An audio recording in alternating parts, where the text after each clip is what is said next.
All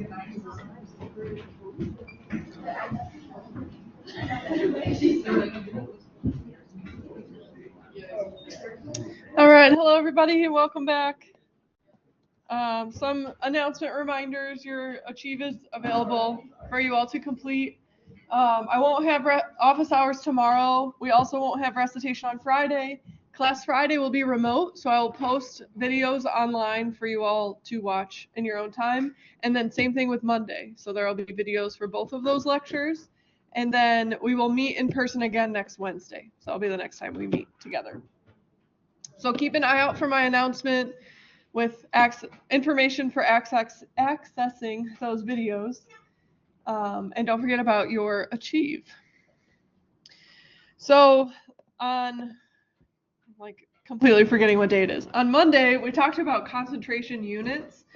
Most of my, I don't know if y'all remember, but my computer crashed. Most of my writing didn't save, but I copied this one over from my earlier lecture because we were still working through this problem at the end of class.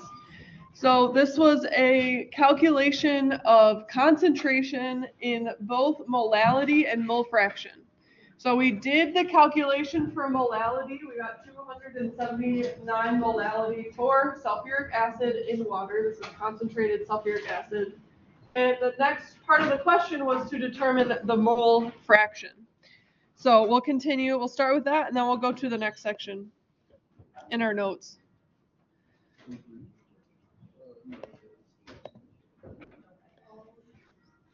Okay, so let's remember, mole fraction is moles of the solute divided by the total moles of the solution.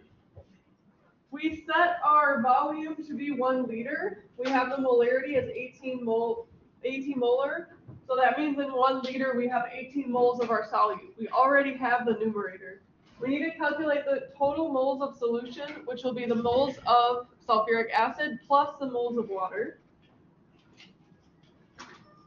We know the mass of water in kilograms, so we can just do a molar mass conversion to find the mass, to find the moles of water. So I am going to work on this next slide just so I have more room. So let's remember, we're looking for mole solute over total moles.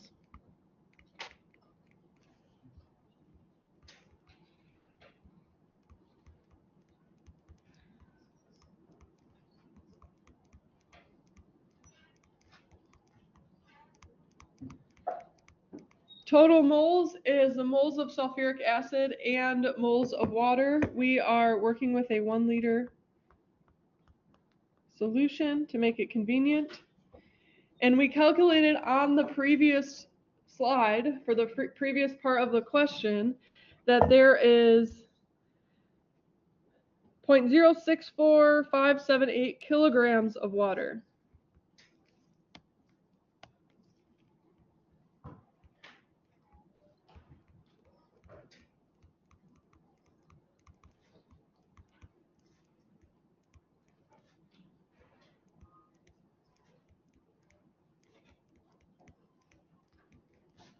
So we can convert this to moles first by converting to grams, where we have 1,000 grams in 1 kilogram, and then using the molar mass of water, 18.02 moles, divided by, 1 mole divided by 18.02 grams.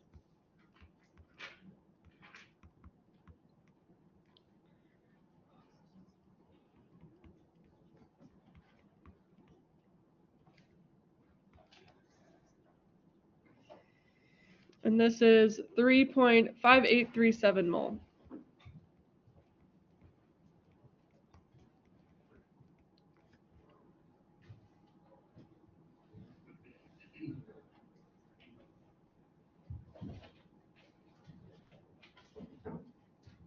So there were multiple steps to finding the mass of water that we did on Monday. But once we've got that mass, we can easily convert to moles using molar mass.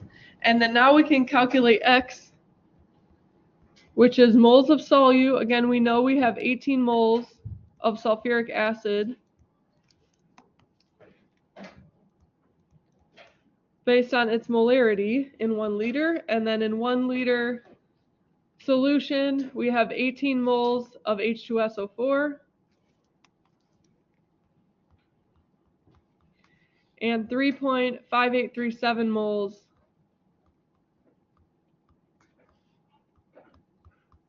of water, H2O.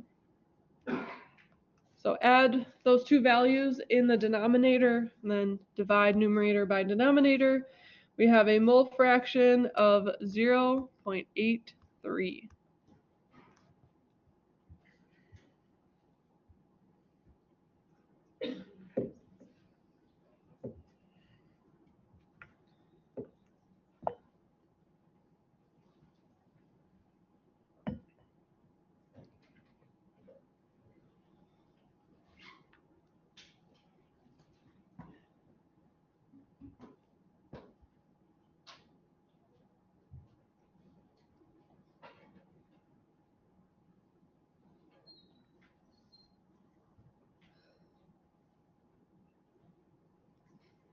Okay, so we were given, molarity, density, and from that we can calculate concentration in different units. We did molality last class, and then today mole fraction.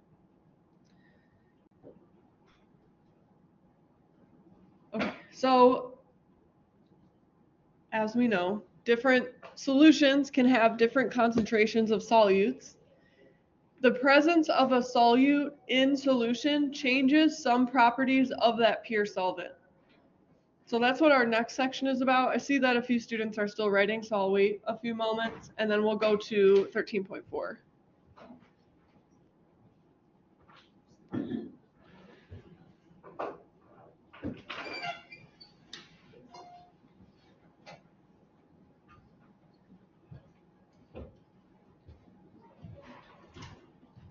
Okay. So 13.4, we are talking about colligative properties of non-electrolytes. This non-electrolytes, remember an electrolyte, like when you're drinking an electrolyte solution, that has ions present in solution. So a non-electrolyte is a solution with little to no ions.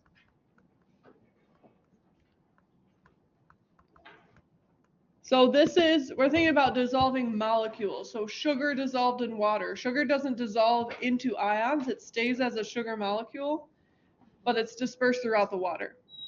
That's different from dissolving something like sodium chloride. When sodium chloride dissolves in water, it separates into sodium ions and chloride ions. So that's an electrolyte. Sugar, for example, glucose, sucrose, those are non-electrolytes. The last section we'll talk about colligative properties of electrolytes, which are very, very similar. There's one small difference. But let's start with non-electrolytes. And the colligative properties are related to properties of solutions like vapor pressure, boiling point, freezing point, and osmotic pressure is new to us, but we'll talk about that. These properties of a solvent or of a pure liquid will be changed when something is dissolved in that liquid. So when there's a solute present, vapor pressure gets reduced. Boiling point gets elevated, freezing point gets lowered, and osmotic pressure will change. We'll talk about that. These depend on the amount of solute, but usually not the nature of the solute, as long as we're talking about all non-electrolytes versus electrolytes. Okay, so we'll talk, we have a few slides about each of these. So first, vapor pressure. Now remember what vapor pressure is, right? If we pour a liquid into a beaker, we close that beaker, we have all liquid, and liquid particles, some of them have enough energy to escape into the gas phase. So at the surface of a liquid, we always have some gaseous molecules. So we have liquid molecules escaping to the gas phase, and at the same time, some of these gas molecules will be captured by the liquid or will condense back to being a liquid. So this is happening at the same time. Some evaporate, some condense, some evaporate, some condense. Once this pressure, the amount of gas particles per certain area, remains constant, we say that this has reached a vapor pressure dynamic equilibrium. Dynamic equilibrium, meaning the vapor pressure is not changing even though some molecules are evaporating and condensing at the same time. So pressure of vapor at equilibrium, that is the vapor pressure.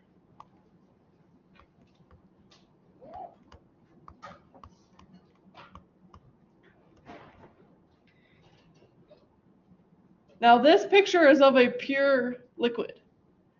So if we add a solute, we're talking about solutions in this chapter. If we add a solute, that reduces the vapor pressure. So the presence of a solute decreases the vapor pressure at equilibrium. You can think of reduction as lowering. The vapor pressure is lowered, decreased, reduced. So let's think about what's happening here. This first picture on the left, this is a pure water particle picture. So we see these water particles, they evaporate and condense, and they have a certain vapor pressure. The water molecules at the surface of the liquid are the molecules that are able to evaporate into the gas phase. They've got to be at the surface. Well, if we have a solute present, now represented by these orange circles, some of that solute is present at the surface of the liquid.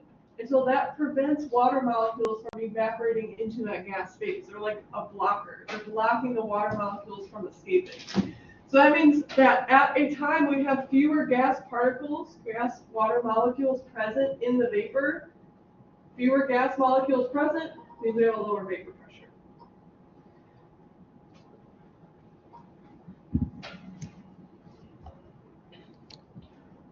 So again, having that solute present blocks water molecules from being able to escape into the gas phase. So again, solute decreases the concentration of solvent molecules in the gas phase. The rate of evaporation is reduced and the vapor pressure drops.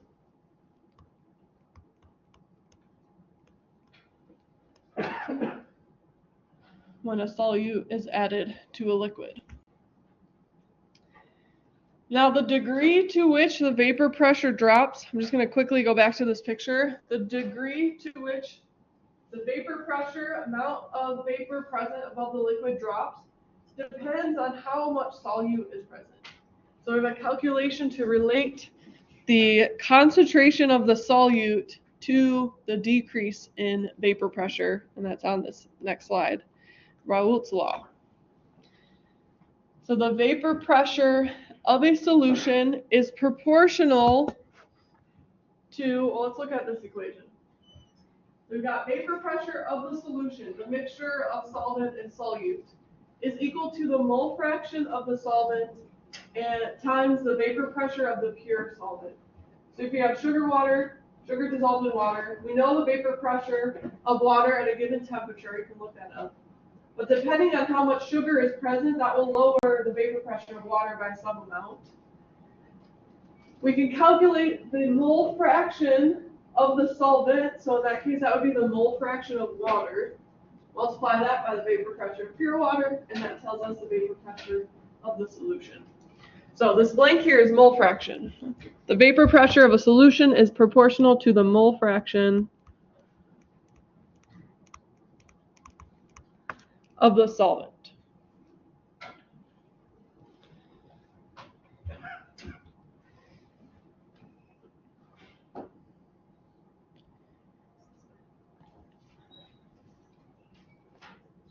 So the amount of vapor pressure lowered depends on the number of particles of the solute, not necessarily the nature of the solute. And this applies to solutions with non-volatile solutes. So volatile, something that's volatile evaporates easily.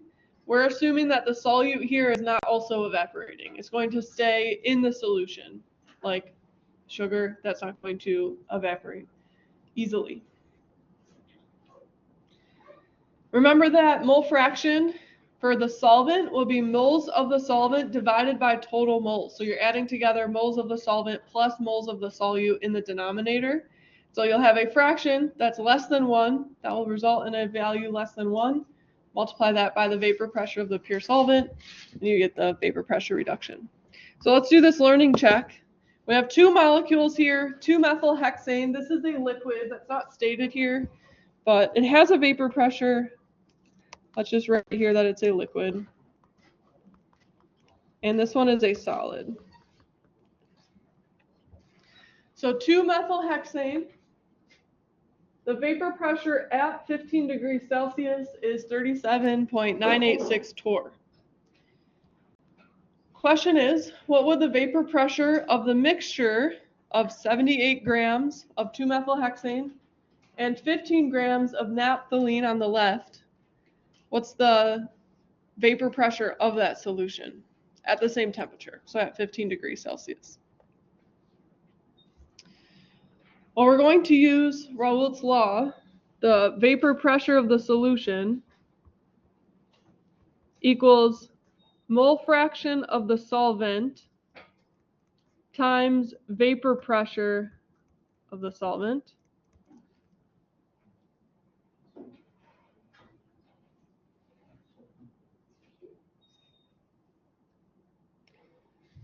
We are told that the vapor pressure of the solvent, 2-methylhexane, is 37.986 torr. So we know the vapor pressure of the solvent.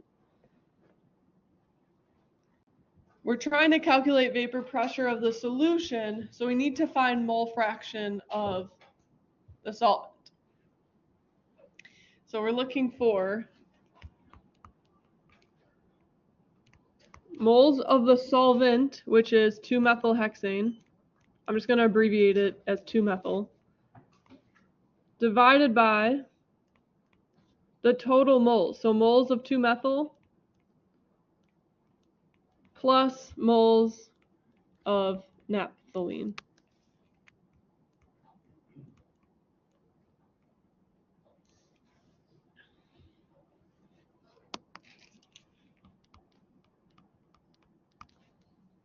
So mole fraction of solvent, that's what we're looking to calculate.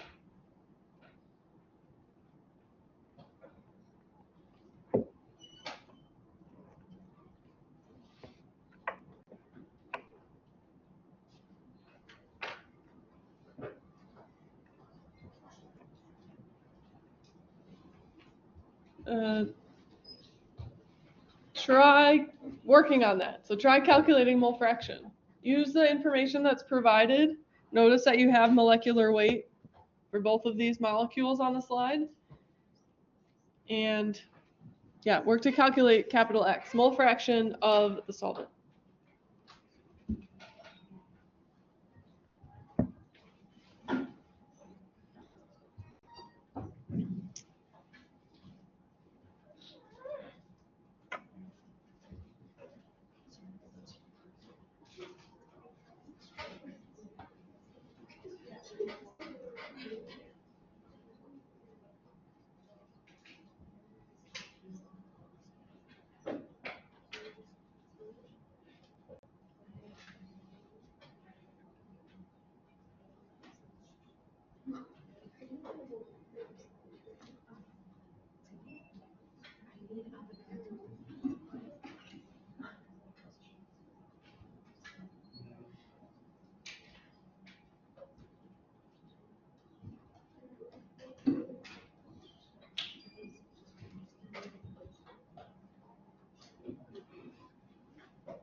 All right, hopefully you all at least got started. We'll finish it here.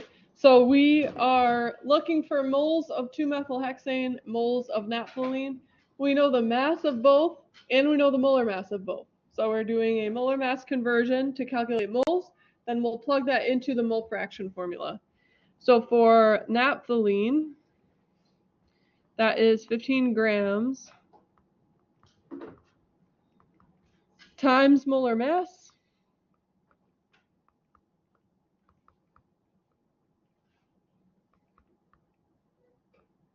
0.117 moles of naphthalene are present. And then for 2-methylhexane, 78 grams.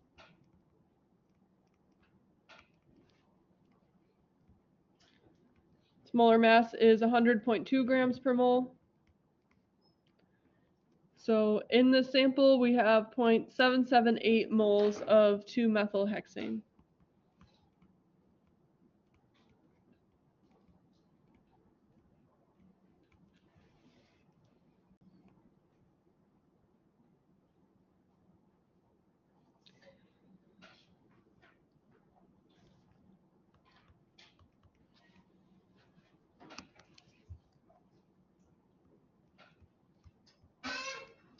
So now that we have moles of each, we can plug that into the mole fraction equation for the solvent, where we take the moles of the solvent, 0.778,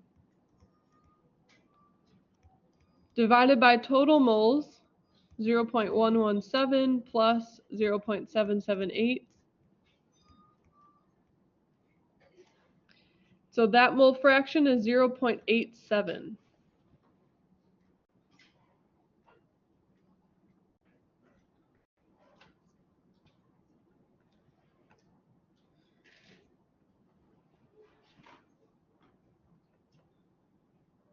All right, so on this side of the slide, we calculated mole fraction for the solvent. Now we can plug that into this equation here. Raoult's law, pressure of the solution, which is what we're looking for, equals mole fraction of the solvent, which is calculated, and vapor pressure of the solvent, which was provided in the question statement. So vapor pressure of the solution, 0.87 times 37.986 torr.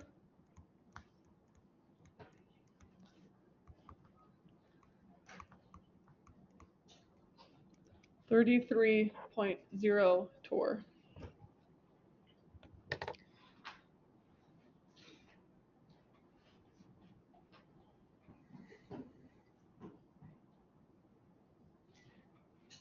So doing questions like this, you can think back, does this answer make sense?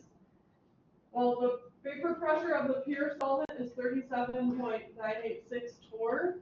We know that adding a solute should decrease the vapor pressure, so our vapor pressure should be less than 37.986, and we did get a value less than 37.986. This mole fraction, that should always be less than 1. And so you should always have a value here that's less than the original pressure. Yeah. So we don't have to convert moles to torr when multiplying. No, because when we do a mole fraction, we have moles divided by moles, so this will be a unitless value here. It's like a percent, sort of. And so then you're just multiplying by torr, and we'll get pressure in torr.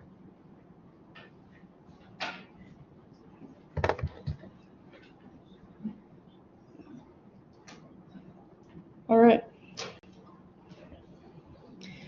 So there's an example of how vapor pressure decreases compared to pure solvent. Another colligative property is boiling point elevation. So a non-volatile solute increases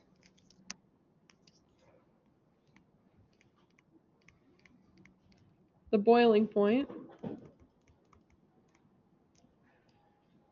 of a solution. This is directly related to vapor pressure. So recall that when a solution is when a pure solvent is boiling, that is when its vapor pressure equals atmospheric pressure.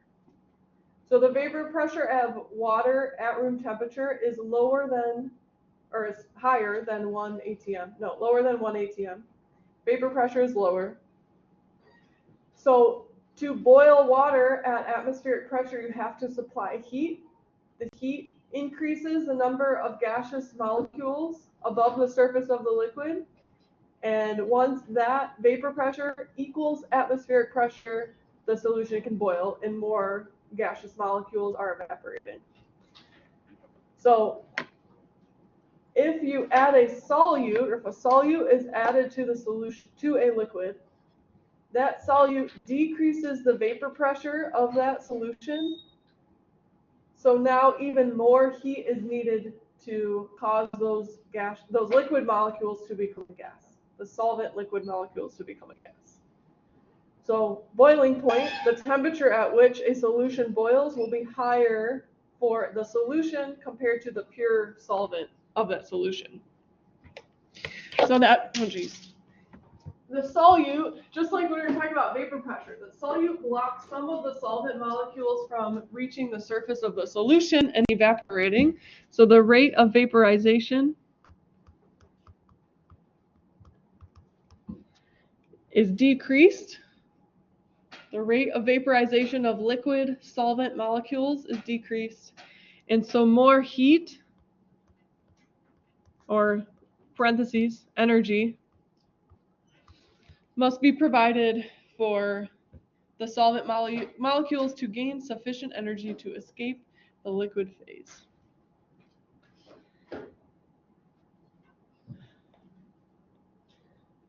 Just like vapor pressure reduction, we can calculate boiling point elevation, so what the new boiling point would be for a solution based on its concentration of solute. So this is the formula. The change in boiling point temperature is equal to molality, so that's our concentration unit here, times Kb, which is boiling point elevation constant. All of these B's should be subscripts. Sorry that didn't come through, but just keep that in mind. So boiling point elevation constant, this is something that would be provided to you, or there might be a specific question, I think you have one in the Achieve, where you have old pure solvent temperature, solution, boiling point temperature, and molality, and you're looking to calculate Kb. But generally that would be provided. So delta T for boiling point is temperature, boiling point temperature of the solution minus boiling point temperature of the pure solvent, which we denote with that degree symbol.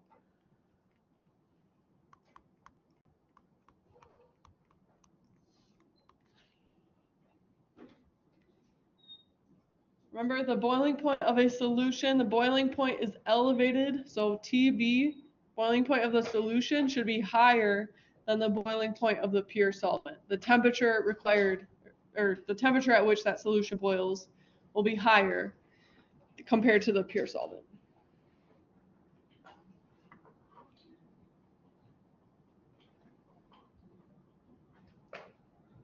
An example of this is, now this is an electrolyte that I'm going to give you this example for, but it has the same properties as what we're describing here. But if you boil pasta, if you're trying to cook pasta, you're boiling the water to cook pasta, you might add salt to the water. That adds flavor, but the salt added to the water should also increase the temperature that the water boils at. So the boiling temperature of the water, which could in theory cook pasta faster, because then the pasta is in hotter water. But you needed to add that solute in order to increase the boiling point.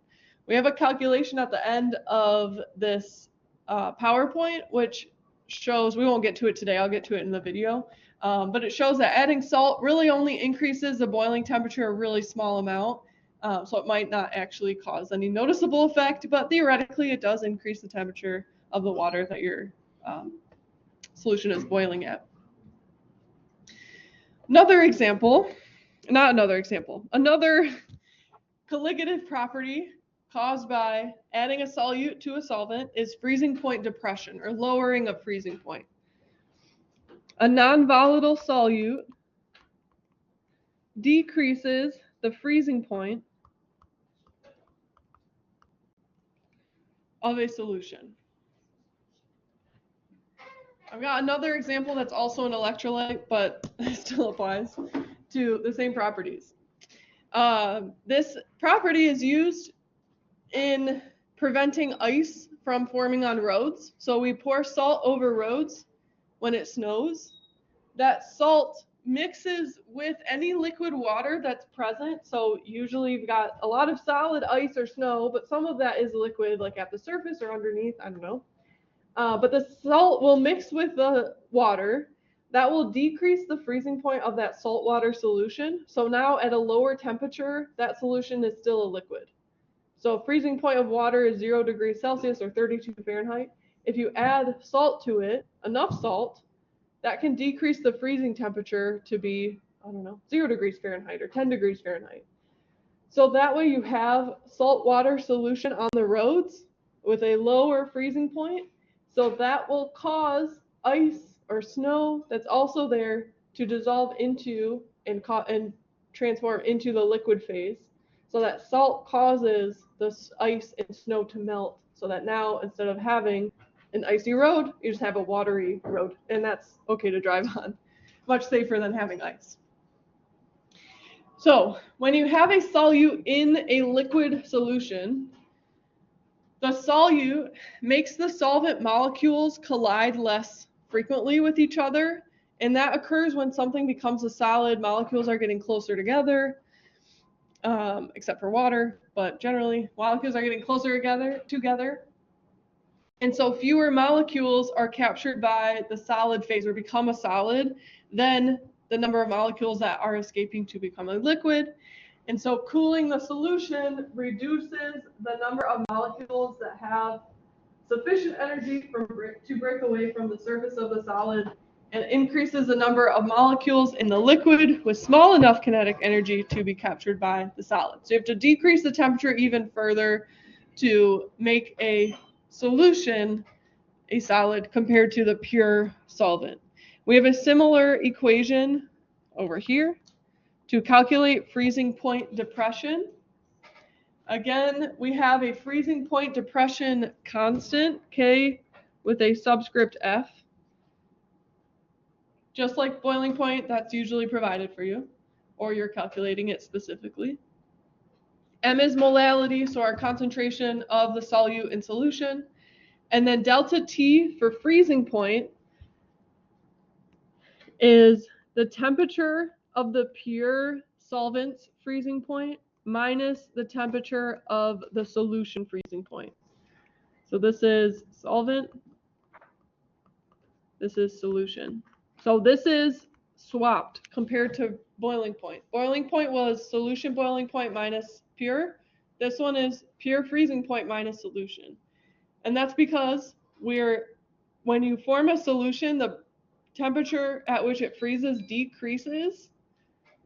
So by arranging it this way, we have a positive value. The temperature at which a solvent freezes will be higher than the temperature at which the solution freezes. So this gives delta T, make sure it's positive. Okay, so let's see what time it is. Let's do this example here. We're looking at a freezing point depression example. So in a commercial sample of Sierra antifreeze mixture, 100 milliliters of that mixture contains 42 grams of the antifreeze and 60 grams of water. So we have a solution with water as the solvent, antifreeze as the solute.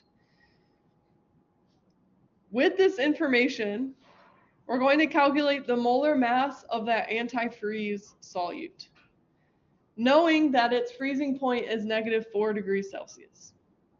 Okay, so we're going to take amounts of solute and solvent and the new freezing point to eventually calculate the molar mass of that antifreeze.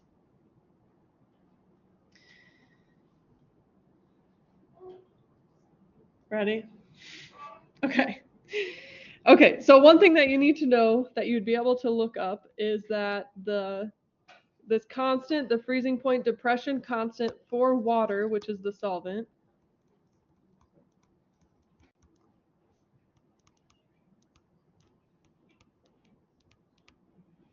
is 1.86 degrees Celsius per molality.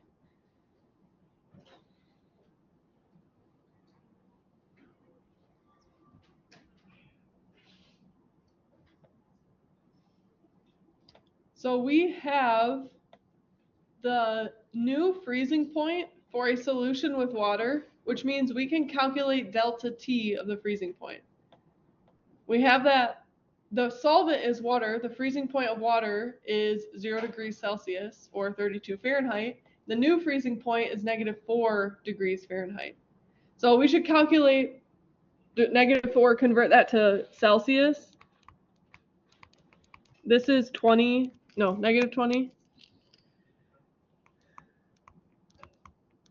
degrees Celsius.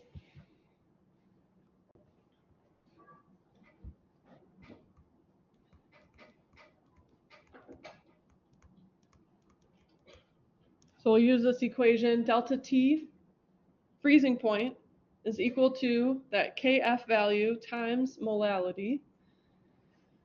We don't know molality, but we know delta T and we know that Kf value. So we'll use molality to then find the moles of antifreeze, and we're provided the mass, and then we'll be able to calculate molar mass by determining number of moles. All right, so let's make some progress. We have temperature of the pure solvent minus freezing point temperature of the solution equals that constant times molality. So 0 degrees Celsius, the freezing point of pure water, minus -20 degrees Celsius, the freezing point of the solution, equal to 1.86 degrees Celsius per molality times molality.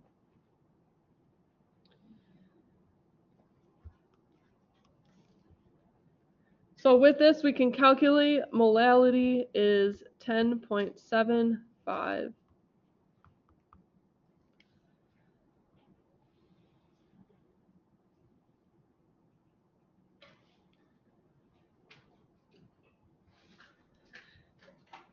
Remember that molality is moles of the solute over kilograms of solvent.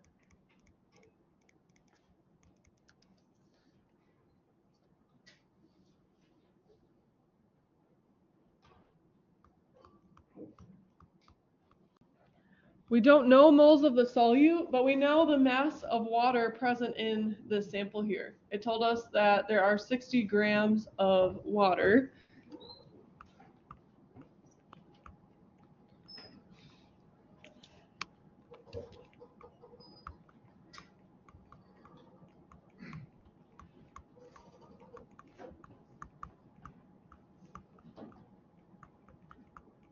Just did a quick conversion to kilograms, so that's 0.06 kilograms of water.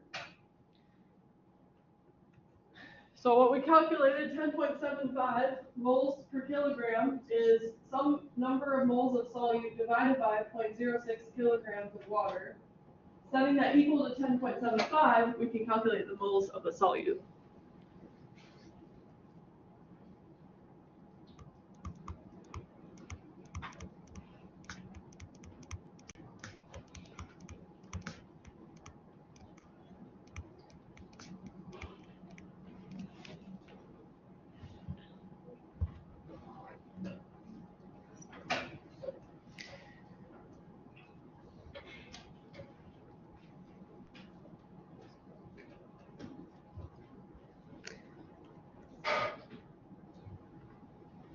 All right. Calculated molality from that freezing point depression equation.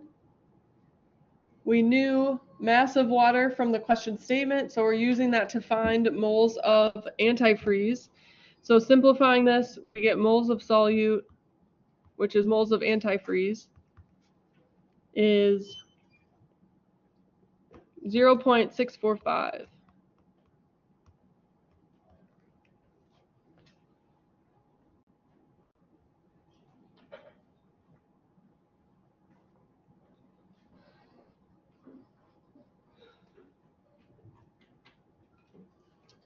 Okay, so why do we even do that? Well, we're looking to calculate molar mass of this compound. To calculate molar mass, we need moles divided by grams. We know the gram amount in the sample, so we needed to calculate mole amount. Now that we have mole amount and gram amount, we can divide those to find molar mass. So molar mass of the solute equals moles of solute divided by grams.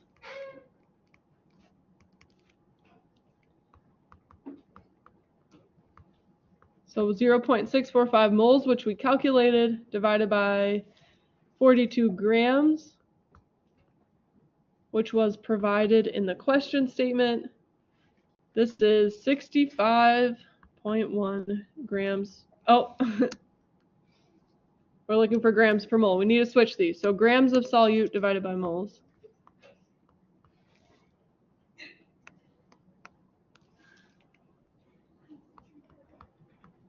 So 42 grams divided by 645 moles. And that is 65.1 grams per mole.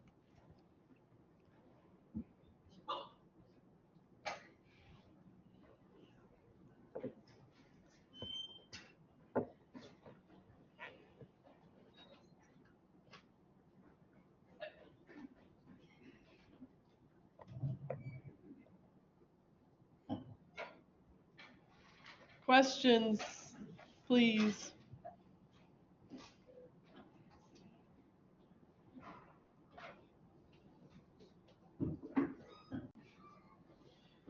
Yeah. Well, you would just have moles per gram as the molar mass, but usually we report molar mass as grams per mole. We sometimes use it as mole per gram in a calculation, but if you're looking up the molar mass, like on the periodic table, the molar mass of carbon is 12 grams per mole. So we usually report it in grams per mole.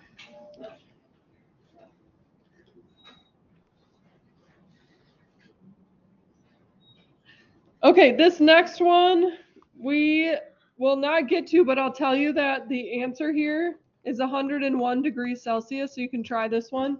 This is calculating the boiling point elevation of beer, which is ethanol in water.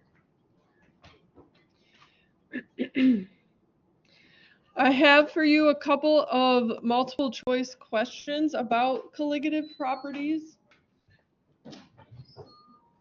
The last one is about electrolyte solutions, which we haven't gotten to, so you can put any of the answers for that one. Just focus on the first two questions.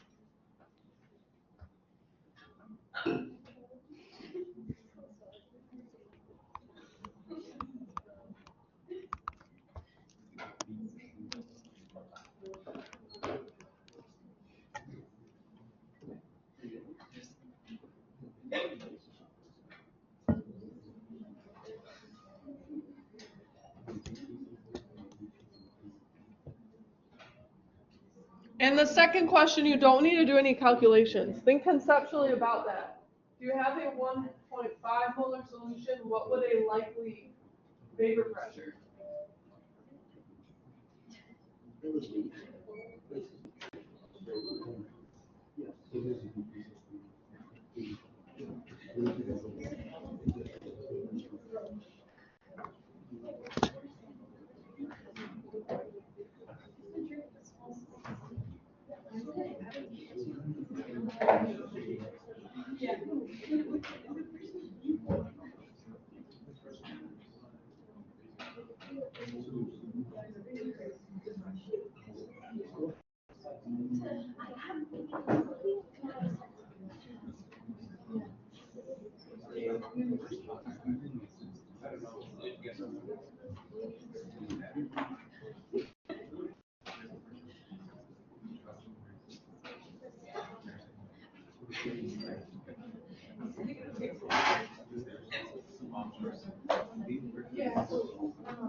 Yeah, 1 second.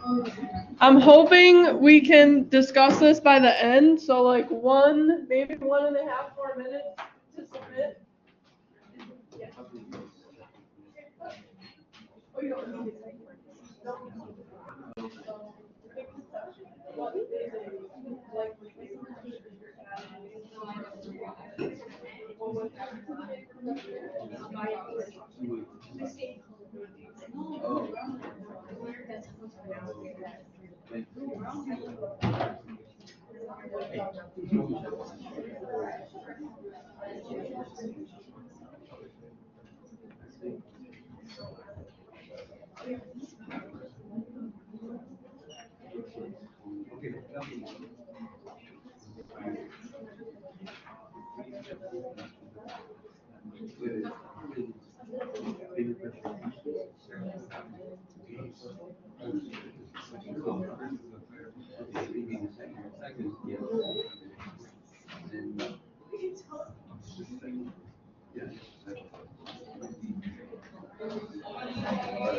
All right, get your answers in, please.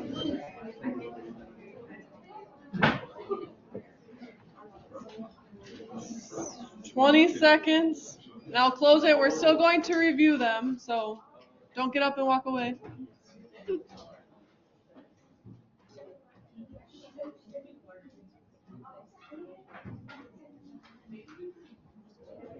I said we're still going to review them, so don't get up and walk away.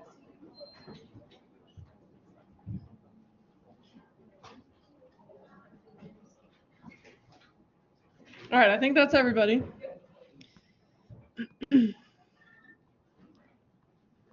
Okay, so this first question here, we are talking about colligative properties. That's what we reviewed in class today. So we have to identify which of these is an accurate colligative property. We didn't talk about fluid pressure. We talked about vapor pressure, but fluid pressure is different, so it's not A. We talked about a change in boiling point, but that was boiling point elevation, so it's not B.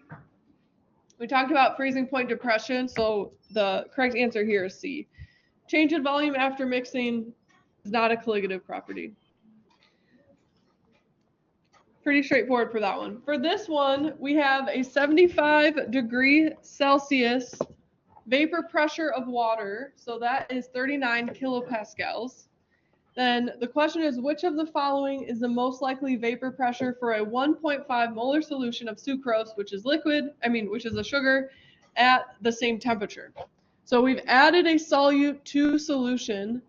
The vapor pressure change that occurs when you go from a pure solvent to a solution is that the vapor pressure decreases. So we're looking for a vapor pressure here that's less than 39. So B and D are not correct answers. So now we have to think between A, 37 kilopascals, and 0, which one is more likely? Well, there's two things to consider. A 1.5 molar solution is concentrated, but not that concentrated. It's not going to have a crazy, severe impact on the vapor pressure of that solution. There's still plenty of water there. So it's not going to decrease all the way down to 0. But also, a vapor pressure of 0 implies that there's no liquid there. There's no gas particles above that liquid surface. A solution with sucrose 1.5 molar certainly still has water present. So here we have A. All right, questions on that? Okay. Check out my announcement, please. Do you have a question? Yeah. Oh, the third one. So that one is related to ionic compounds, electrolytes. So we're going to talk about that one today, but it does depend on how many ions are present. There's like a few dissolved sodium chloride that separate the sodium and chlorine. So, but the correct answer is both of the three and both answers are correct. The third one is not. Because I agree with everything he said.